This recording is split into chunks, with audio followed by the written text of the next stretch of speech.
साथियों नमस्कार। आप देख रहे हैं KBN 365 न्यूज़ नेटवर्क। अभी पहुंचे हैं जो पुराना नगर निगम कार्यालय है, यहाँ पे जो है विभिन्न संगठनों के जो प्रतिनिधि यहाँ पहुंचे हैं। आप देख रहे हैं जो अंबेडकर जयंती है वो मनाई जा रही है। बातचीत करेंगे, जानेंगे।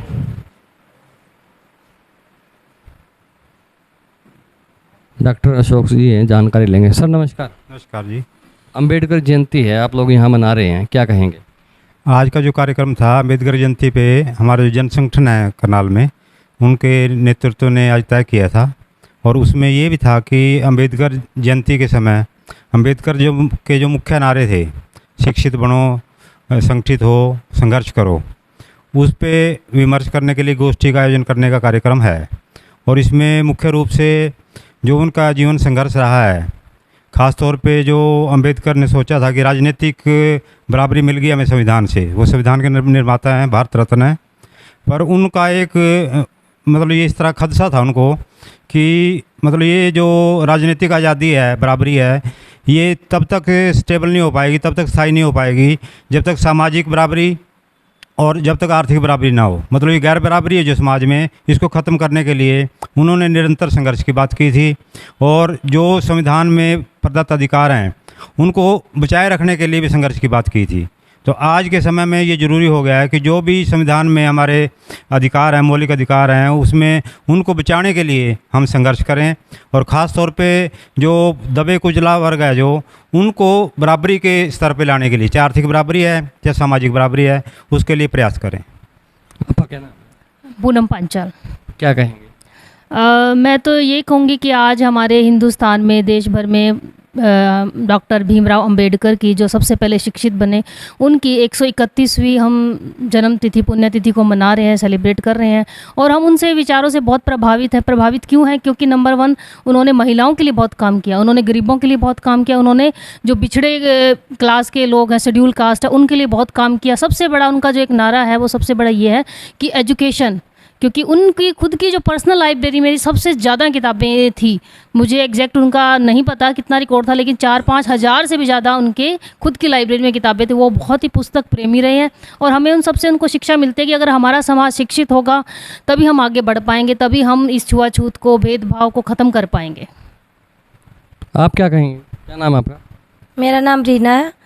और मैं तो ये डॉक्टर भीमराव अंबेडकर के बारे में यही कहना चाहती हूँ, क्योंकि उन्होंने ये देश को कहा कि अगर स्वतंत्र रहेंगे तभी हम रह पाएंगे, समाज में स्वतंत्र रहेंगे, बोलेंगे नहीं तो हमें समानता का अधिकार दिलवाया। हर चीज़ का अधिकार डॉक्टर भीमराव अंबेडकर ने ही हमें दिलवाया है, महिलाओं का भी। हर मतलब भीमराव अंबेडकर थे तो हम हैं आज, लेकिन वो नहीं होते तो हम भी नहीं होते। यही मैं सभी को ये अपने विचारों के प्रति दुनिया को भी बताना चाहती हूँ, और सभी युवाओं, पीढ़ी को, महिलाओं को, अगर वे डॉक्टर भीमराव अंबेडकर थे तो हम हैं, नहीं तो हम भी नहीं होते। इस स्वतंत्र बोलने का अधिकार, महिलाओं के प्रति जो भी अधिकार है हमारे लिए, उन्होंने संविधान बनाया, संविधान में ही सब कुछ लिखा है। तो ये अधिकारियों के का क्या है कि हमारे प्रति अपना जो रोष प्रदर्शन करते हैं।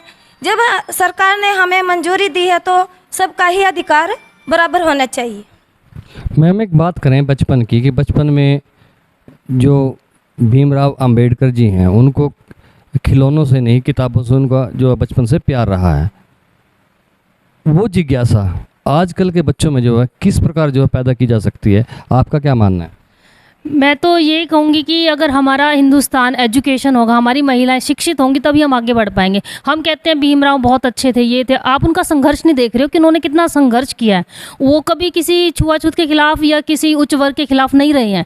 उनका काम था, उनका जो मन की मंशा थी, उनकी जो साइकोलॉजी थी, उनको ये थी कि बराबरी का दर्जा सभी को मिले, और जो काबिल हैं उन्होंने ऐसा नहीं कहा कि सिर्फ आप एससी को ही आगे लेके आओ, कभी नहीं कहा उन्होंने। उन्होंने उनके अधिकार रखे हैं, जो भी शिक्षित हैं, जो भी काबिल हैं, उनको आगे लेके आया जाए, चाहे वो उच्च वर्ग का हो, चाहे वो निम्न वर्ग का हो, चाहे वो किसी भी वर्ग का हो। उनका कोई जात पात से इनसे भेदभाव नहीं था। उनका भेदभाव ये था कि इनको भी पानी पीने का अधिकार मिले, इनको भी बराबरी का अधिकार मिले। क्या सिर्फ पैसे वाला ही आगे बढ़ सकता है? लेकिन नहीं, आज के समाज में अगर हम देखें तो पैसे वाला जो उच्च शिक्षा हम जिसको कहते हैं उच्च वर्ग, वो भी बहुत गरीबी रेखा से गुजर रहा है। जो भीमराव अंबेडकर के अगर वो सिद्धांतों पर चलते हैं तो उनको भी अधिकार का मिलते हैं भीमराव से। भीमराव और सबके ही रोल मॉडल रहे हैं। ऐसा नहीं कि वो एससी के ही हैं, बीसी के ही हैं या जनरल कास्ट के, नहीं, वो पूरे हिंदुस्तान के गुरु है, एक राजनेता तो मैं नहीं कहूँगी, लेकिन एक एजुकेशन के सिस्टम हिसाब से, क्योंकि मैं एजुकेशन से जुड़ी हुई हूँ, तो मुझे एजुकेशन के बारे में ही कहना चाहिए। हमें सबको शिक्षित करना चाहिए, जो हमारा प्रयास है। पहले हमें अपनी कमियों को सुधारना चाहिए, तब हमें बोलने का अधिकार होना चाहिए। हम जब काबिल होंगे, शिक्षित होंगे, तभी हम बोल पाएंगे। आप सीनियर सिटीज़न हैं, जो बच्चों में वो जिज्ञासा जो डॉक्टर भीमराव अंबेडकर में रही है किताबों के प्रति, शिक्षा के प्रति, किस तरह जो है पैदा करें?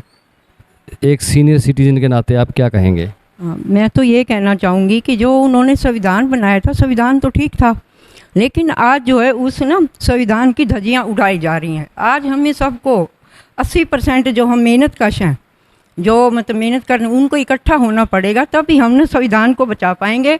और संविधान को बचा पाएंगे तो देश को बचा पाएंगे, देश को बचाएंगे तो हम भी बचेंगे और हमारे जो बच्चे हैं वो भी बचेंगे, नौजवान भी बचेंगे। आज हमें एकता करके चलना पड़ेगा, चाहे वो कोई भी हो, मतलब चाहे मजदूर हो, किसान हो, चाहे वो कर्मचारी हो, चाहे वो कोई भी हो, मतलब चाहे हमारी महिलाएं हों, बच्चे हों, जो भी। अब हमें मतलब भेदभाव छोड़ करके, जैसे वो थे, मैंने एक बार टीवी पे उनकी पिक्चर देखी थी, छोटी पिक्चर थी वो, तो मैं बैठी बैठी मैं बड़ी भावुक हो गई। जो उनकी जीवनी पे उन्होंने कहा, छोटे से बच्चे थे, उनके साथ क्या था, उन्होंने संघर्ष करा, बहुत ही ज़्यादा संघर्ष करा, उनके ऊपर कोड़े चले, ये वो सारा कुछ मैंने देखा। तो मैं काफ़ी देर मतलब मैं भावुक सी रही, बहुत ज़्यादा भावुक हो गई, मतलब देख कर करके। फिर मतलब मेरा कहने का, वो तो एक अच्छा ही उन्होंने संविधान बनाया, लेकिन आज जो जात धर्म के नाम के ऊपर ये जो धज्जियाँ उड़ाई जा रही हैं, उसको हमारे को रोकना पड़ेगा, संगठित होना पड़ेगा।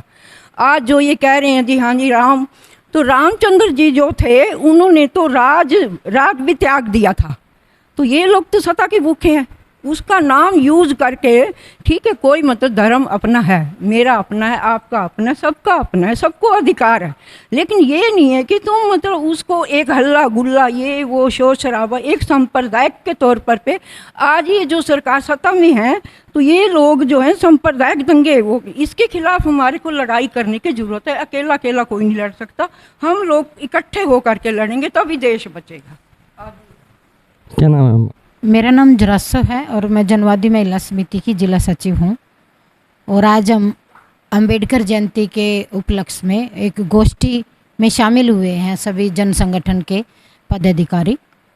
तो हम जैसे और साथियों ने भी बात रखी है कि भाई जो अंबेडकर जी थे, उन्होंने ये नहीं था कि भाई उन्होंने सभी वर्ग के लिए ही लिखा है, बहुत संविधान लिखा है उन्होंने।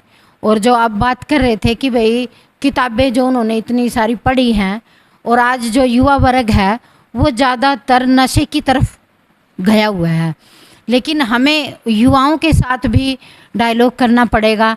और जैसे हमारे पहले साक्षरता अभियान के दौरान हम लोगों ने गांव-गांव जाकर लाइब्रेरियां स्थापित की थी और उनमें जनवाचन किया जाता था। युवा लड़कियां, लड़के बहुत से इकट्ठा होके और बात करते थे। वो गीतों के माध्यम से भी करते थे, नाटकों के माध्यम से भी करते थे। आज उस चीज़ की ज़रूरत है गांव में, नुक्कड़ सभाएं करना और जैसे नाटकों के माध्यम से युवा वर्ग को अपने तरफ, जैसे अंबेडकर जी ने लिखा है कि भाई हम युवा पीढ़ी को हम कैसे आगे बढ़ाएं। और जैसे महिलाओं के बारे में भी उन्होंने लिखा है, महिलाओं को शिक्षित करना। और आज जो बराबर का अधिकार जो है महिलाओं को, वो उन्हीं की देन है, वरना महिलाओं को तो बाहर निकलने ही नहीं दिया जाता था। तो हम आज युवा पीढ़ी को कैसे आगे लेके आए, उनके विचारों को कैसे उनमें जोड़ पाएँ। तो ये हमें नुक्कड़ सभाएं, नुक्कड़ नाटक, गांव-गांव में लाइब्रेरियां स्थापित करना पड़ेगा, नहीं तो हमारे जो युवा वर्ग है वो काफ़ी नशे की तरफ काफ़ी युवा वर्ग जा चुका है हमारा। तो आज हम यही संदेश देना चाहते हैं अपनी युवा पीढ़ी को। आप क्या कहेंगे सर? तो यही कहेंगे भी आज डॉक्टर भीमराव अम्बेडकर की 131वीं जन्म जयंती मना रहे हैं। उसमें जो शिक्षित से हमारे बच्चे रह गए हैं, नौजवान, आज जो बच्चे दर दर भटक रहे हैं, आज रोज़गार नहीं है, शिक्षक भी नहीं है, रोज़गार भी नहीं, दोनों चीज़ नहीं है। हम आपके माध्यम से ये कहना चाहते हैं, जो भी डॉक्टर भीमराव जी ने जो शिक्षा ग्रहण की थी, जो किताबों में शिक्षा के तहत लिखा गया है, उन्होंने शिक्षा के जो तहत लिखा गया है उसको आगे बढ़ाने की कोशिश करेंगे, क्योंकि युवा आज नशे की दौर में चल चुका है और रोज़गार ख़त्म हो चुका है। हम लगातार प्रयास करेंगे।